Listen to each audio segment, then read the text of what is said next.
women often tell themselves, I'll hear them say, I need more discipline, I need to eat less, I need to work harder, I just gotta push through. How well is that working for you right now in perimenopause? Probably not at all. Hello everyone, it is Dr. Nicole Smith here at Antigravity Wellness. If you are new, welcome. If you have been here for a while, welcome back. So I'm a functional nurse practitioner, doctorally prepared, meaning I have a doctorate of nursing practice, board certified in family practice, orthopedics, and menopause. So practice here in Washington State, also in Oregon State, primarily telemedicine, and I'm also getting my license in Idaho. So all over the place. Also have a physical location in Kennewick where we do more like aesthetics and pain injections and body composition via ultrasound and the whole ring of the roll. So super fun. I love it. I love what I do. And I'm here to help share the knowledge of women's health and perimenopause. So one thing I was thinking about this week is women are doing all the right things and it's still not working. I hear that so many times from people coming into my practice. So especially after holiday weekend, I have been struggling myself, getting back into the routine. I didn't do meal prep until like yesterday. So we're still kind of eating off of whatever we had left over from the weekend, which wasn't the best. It was probably too high in salt, too high in carbs for where we wanted to be. Not that any of those things by themselves are bad. It's just your body and how it reacts to it, right? So getting back on track, it's a good thing.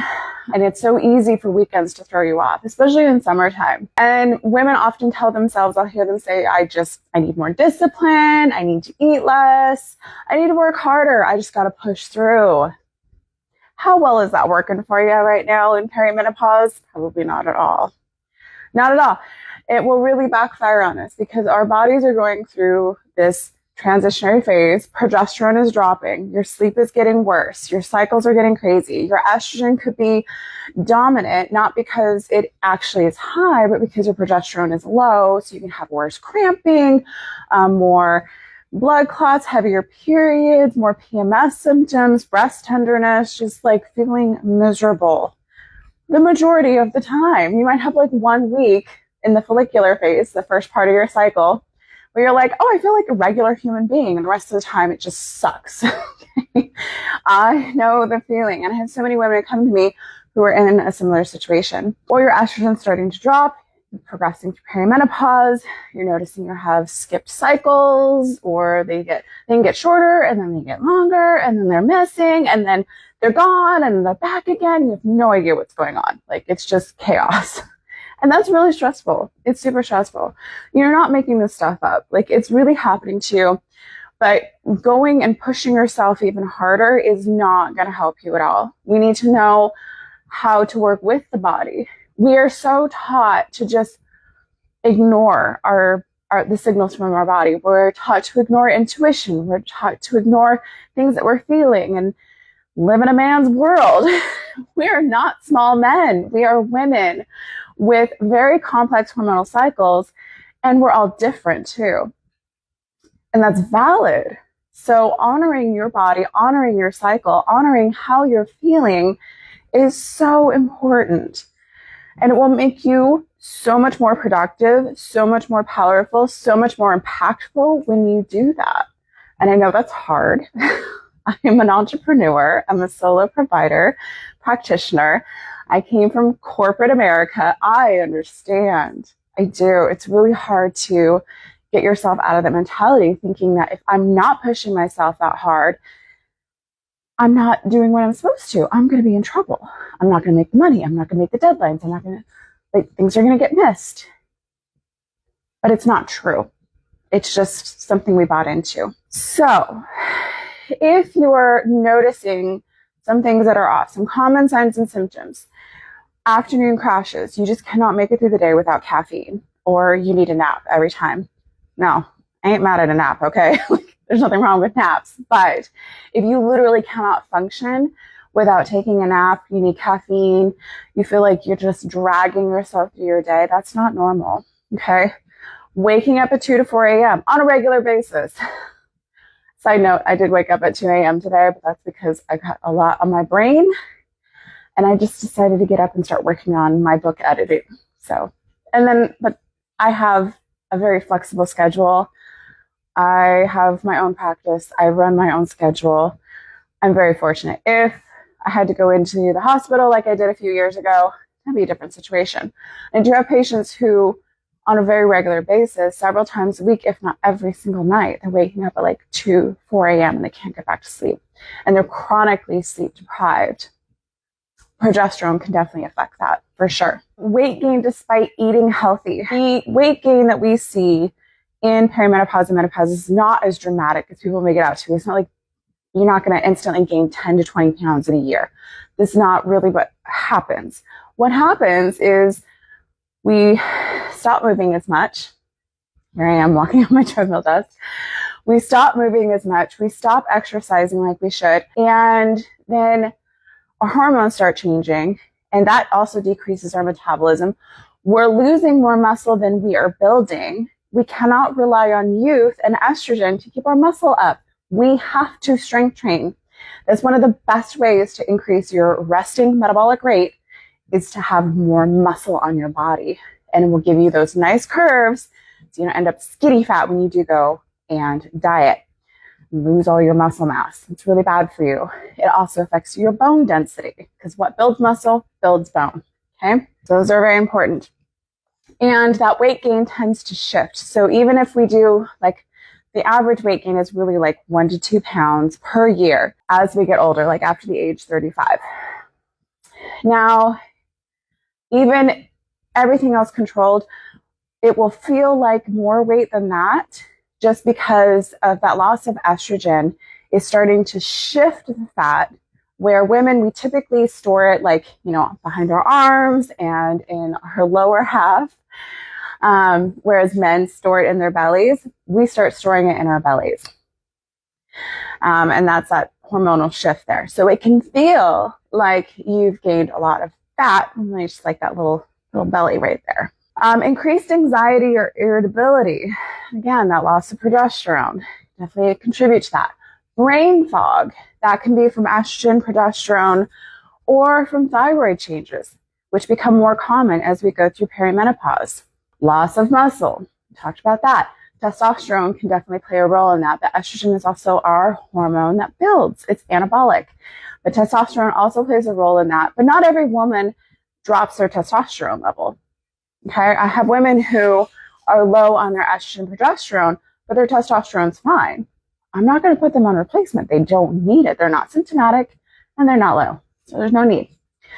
Some women, though, do drop their testosterone, and we do need to support that. Bloating and inflammation, very common. So if you feel like you haven't changed your diet, not eating anything different than you used to, but you're just like bloated all the time, you're not making that up. Again, estrogen has a role in what's called the estrobolome, which is the microbiota in your gut will change with that loss of estrogen. And that can cause different bacteria to overgrow that then digest that food instead of you digesting it, or the healthy bacteria digesting it. And you can end up with more gas. If the bacteria is producing the gas, you're not producing it. Okay. And then inflammation. So especially if you already have some inflammation underlying, or you have an autoimmune condition, you're also not making that up. It is absolutely getting worse with these hormonal changes. Estrogen affects your immune system. This is an amazing hormone. And to think that we don't need it. Oh my gosh. Your cycles can be changing. You can be feeling like overstimulated and overwhelmed. Like you just don't have the capacity to deal with people's BS like you used to. You don't have that buffer, especially around your period. Oh, it's just so much worse. You're not making that up either. That's real. That is completely real. And we talked about needing caffeine just to function. Yes, that's also very real.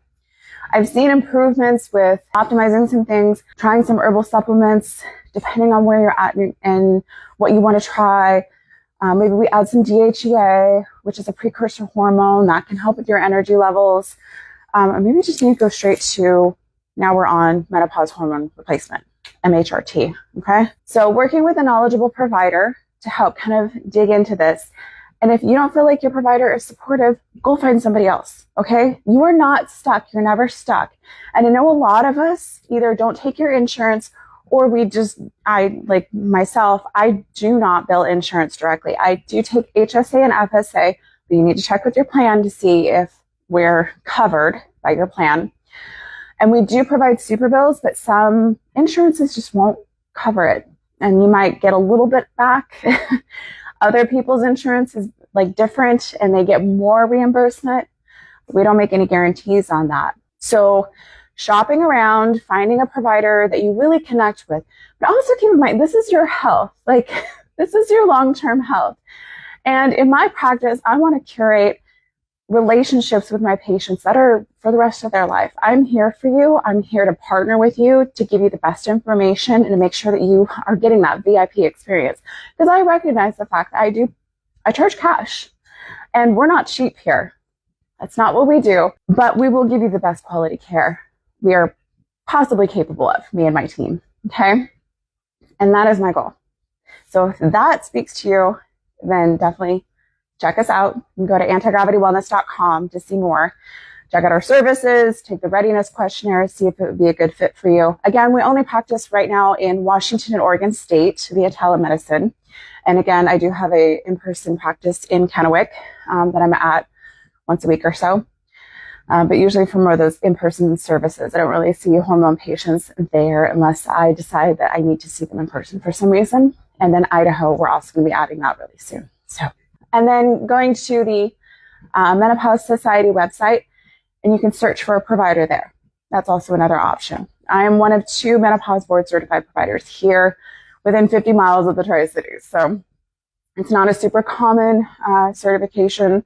A lot of people don't even know about it. And what does that even mean? It means I took an exam. I did extra time, extra education, and I took a board exam in order to say, and pass that in order to say that I'm now menopause board certified. So went the extra mile because I wanted to learn more about it and provide that level of care for my patients. I thought that was important. So, all right. So if any of this speaks to you, if you are feeling any of these symptoms, know that you're not alone. Know that you're not making it up. You're not crazy. And let me know in the comments what you're struggling with and what your questions are. I see everything, the whole gamut of it, and I can't, diagnose and treat you in the comments, of course, or in the DMs, but I'm happy to kind of give you some education, some information so that you can make better informed decisions for you and your health. I think that's so freaking important because we can't make informed decisions if we don't have the information, right? So having that information, having a provider that's going to work with you and believe you, and also who's not afraid of hormones. It's kind of crazy to me that people are still so afraid of hormones. Now, to be fair, if you're not trained in how to use them properly, then yes, they shouldn't be prescribing hormones. So don't ask your primary care who's never had any education on this to do something about it. You don't want that. You want the person who knows what they're doing. It's like going to any other specialist, a kidney doctor, a cardiologist, an endocrinologist.